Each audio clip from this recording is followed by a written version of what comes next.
Hello বন্ধুরা, welcome back to my channel. তো রাতের বেলায় রুটি খেতে ইচ্ছে না গেলে মাঝের মধ্যে যে আমি ভেজ চাউমিন বানাই। তো রাতের বেলায় ধরো ডিনারের টাইমের কথা বলছি, সন্ধ্যাবেলা নয়। তো সেই টাইমটাই ধরো ডিম কি যদি চিকেন দিয়ে আর চাউমিন না বানিয়ে শুধু ভেজ চাউমিন খাওয়া যায়। রাতের বেলা তো আমাদের সকলেরই হালকা পাতলা খাবারটা যতটাই খাওয়া যায় ততটাই ভালো। চাউমিনটাও খাওয়া ঠিক নয়, কিন্তু তাও ভেজ চাউমিন মাঝের মধ্যেই আমি করি, যেটা রাতের বেলাও খাওয়া হয়। আবার মাঝে মাঝে যেটা ডিম দিয়ে করে সেটা সন্ধ্যের দিকে খাই। বা যদি একটু দেরিও হয়ে যায়, রাতের বেলা আর কিছু খেতেই হয় না, ওটা এতটাই পেট ভার থাকে পেটে, ওটা এতটাই ভারী একটা খাবার আমার মনে হয়। আর আমাদের তাই মনে হয় আমরা খেলে ওই রকমই করি। তো রাতের বেলা মাঝে মধ্যে ভেজ চাউমিন করলে আমি কীভাবে বানাই সেই রেসিপিটা আজকে তোমাদের সাথে শেয়ার করবো। চলো বানিয়ে নিই। প্রথমে আমি গ্যাসটা জ্বেলে কড়াইটা বসিয়ে দিলাম। আর এইখানে কড়াইটা একটু গরম হবার পরেই আমি দিই, কারণ তাহলে চিটে যাবে না চাউমিনটা, তার জন্যই। তারপর আমি কিছুটা জল দিয়ে দিচ্ছি গরম হবার জন্য। গরম জলটা প্রায় হয়েই এসছে, খুব ফুটন্ত নয়, হালকা গরম হলেই দেওয়া চলবে।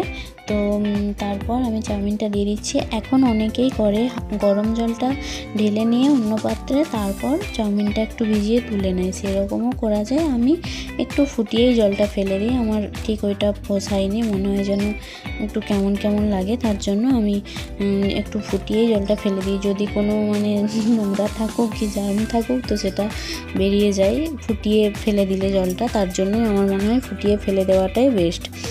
তো একটু লবণও দিয়ে আমি, অনেকে লবণ দেয় না। তো দেখো চাউমিনটা এখন বেশ ভালোভাবেই সিদ্ধ হয়ে গেছে। এবার এটা আমি একটা পাত্রে সেই স্টিলের ঠেকাগুলোই ছেঁকে নেব।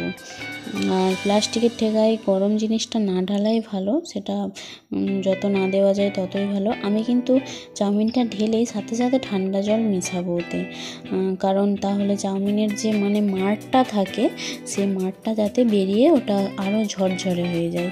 আর একটুও রাখার দরকার হবে না, ওটা সাথে সাথে চাউমিনটা আবার করা যাবে, চিটে যাবে না, একটার সাথে যে একটা জড়িয়ে যায় সেই জিনিসটা হবে না, সাথে সাথে যদি ঠান্ডা জল দিয়ে ধুয়ে নিই। তো সেই জন্যই আমি ঠান্ডা জল দিয়ে ভালো করে ধুয়ে নিলাম মাড়টা। আর এমনভাবেই আমি ধুয়ে নিচ্ছি যে আমি সাথে সাথে হাত দিয়ে তোমরাও দেখতে পাচ্ছ নিশ্চয়ই যে আমি হাত দিয়ে সাথে সাথেই নাড়ছি, আর একদম পরিষ্কার ঝরঝরে। তারপর একটা বাটিতে আবার গরম জল একটু বসিয়ে দিয়েছি, আর ওটা একটু হাত ছোঁয়া গরম জল হয়ে গেলেই আমি ওতে এই কিছুটা সয়াবিন ভিজিয়ে দেবো। সেই জন্যই এই যে একটু গরম হয়ে গেছে জলটা, এবার আমি এটা সয়াবিনটা একটু দিয়ে গ্যাসটা অফ করে দিলাম, যাতে সয়াবিনটা তাড়াতাড়ি ভিজে যায়।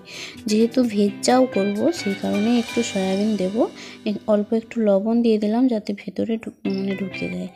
তারপর সয়াবিন ভিজতে আমি সবজিগুলো কেটে রেডি করে নিলাম। দেখো ক্যাপসিকাম, সয়াবিনটা কেটে নিয়েছি, আর পেঁয়াজ কুচি, তারপর গাজর, টমেটো, আলু আর কাঁচা লঙ্কাটা আর একটু বেশি দেওয়া যেতেই পারতো, কিন্তু আমি ছেলেটার জন্য দিইনি, খেতে পারবে না তাই।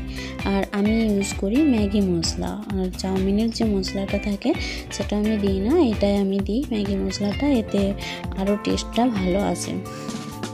চাউমিনের মশলা থেকে এতে টেস্টটা আরও বেশি ভালো আসে আমার যেটা মনে হয়, আর আমরা এটাই খাই তাই এটাই দেব। তো এখন গ্যাস জ্বেলে আর কড়াটা বসাবো।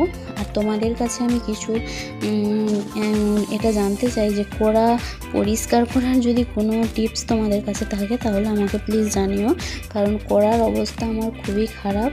আমি মাজতে আমার একটু কষ্টই হয়, দেখতেই পাচ্ছ তোমরা নিশ্চয়ই, সাদা ঝকঝকে নয়। তারপর কড়াটা গরম করে আর কড়াটায় তেল দিয়ে দিলাম, কড়াটা তেল দিয়ে আর তেলটা গরম করতে দিয়েছি। ভালো করে তেলটা গরম করে নেব যাতে চাউমিনটা না তলায় বসে যায়। আমার প্রায় সময় হয় যে তাড়াতাড়ি করে দিয়ে দিই আমি, আর তার জন্য কি হয় না চাউমিনটা বসে যায় কড়াই। আলু আর গাজর একসাথে আমি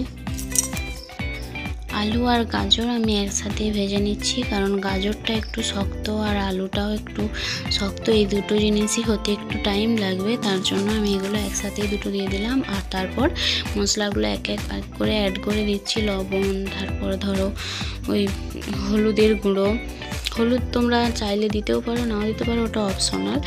আর আমি জিরে গুঁড়ো বা ধনে গুঁড়ো এরকম সবই দিই, আর তোমরা এগুলো নাও দিতে পারো। আর আমার এগুলো মনে হয় দিলে যেন একটু টেস্টটা বেশি ভালো আসে, তার জন্যই আমি দিই। লঙ্কা গুঁড়ো দিলেই দিতে পারো, আমি ছেলের জন্য দেবো না, ঝাল হলে খেতে পারবে না তাই। আর তারপর সয়াবিনটা দিয়ে দিলাম, কারণ সয়াবিনটাও একটু ভালো করে ভাজা ভাজা হতে হবে তেলেতে। আর দেখো আলুটা কাটা যাচ্ছে একদম, তখন আমি সব সবজিগুলোই একসাথেই দিয়ে দিই। ওটা আলাদা আলাদা অনেকেই ভাজে, কিন্তু আমি আর ভাজি না, কারণ মানে এভাবেও একসাথে ভালোভাবেই ভাজা হয়ে যায় আর খুব তাড়াতাড়ি হয়ে যায়। এগুলো ভাজা হয়ে গেছে সব, দেখো। তারপর আমি চাউমিনটা তুলে দিয়েছি, আস্তে আস্তে নাড়ছি এখন।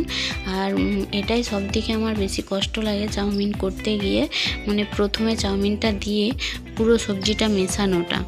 গ্যাসটা আমি একদম লো ফ্লেমে করে দিয়েছি, দিয়ে চাউমিনটা এখন মানে আগে সব কিছু মিশিয়ে নিচ্ছি, তারপর তো ভাজবো। এই দেখো ভালোভাবেই মিশিয়ে নিয়েছি, এখন আমি এতে অ্যাড করে দিচ্ছি ম্যাগি মশলাটা, দিয়ে কিছুক্ষণ আবার এটা নাড়াচাড়া করে একটু ভাজবো মশলাটার সাথে। আর সবজি টবজি ভাজা হয়ে গেলে আর চাউমিন সেদ্ধ হয়ে গেলে করতে কিন্তু খুব বেশিক্ষণ টাইম লাগেনি, মানে আমার তো তাই মনে হয় যে সিদ্ধ করে রাখা হয়ে গেলে আর সবজিটা কাটা হয়ে গেলে আর কতক্ষণই বা লাগবে চাউমিন বানাতে। এখন আমি এটা দিয়ে একটু নেড়ে চেড়ে ভেজে নিয়ে একটু টমেটো সস দিয়েও নেড়ে নেব, এটা আমি করি। অনেকে কিন্তু এটা করে না, তো এটা আমি করি, আমার এটা ভালো লাগে। আর এইভাবে করলে একটু টেস্টটা বেটার আসে। আর এতে তোমরা চিলি সসও দিতে পারো, আর আমি দিইনি, তার কারণ ছেলেটা খেতে পারবে না, তার জন্য, কারণ লঙ্কা তো দেখলেই অল্পই দিয়েছি, আর আমরা ওটা যখন খাবো নিজেরা দিয়ে খাবো, ওর জন্য কম করেই লঙ্কা দিলাম।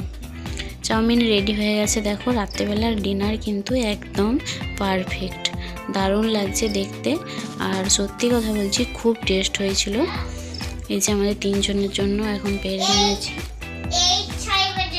আমাদের 2 জনের চিলি সস দিয়েছি, আর ছোটো ছেলেটার জন্য চিলি সস দিইনি, সে ঝাল খেতে পারেনি তার জন্যই।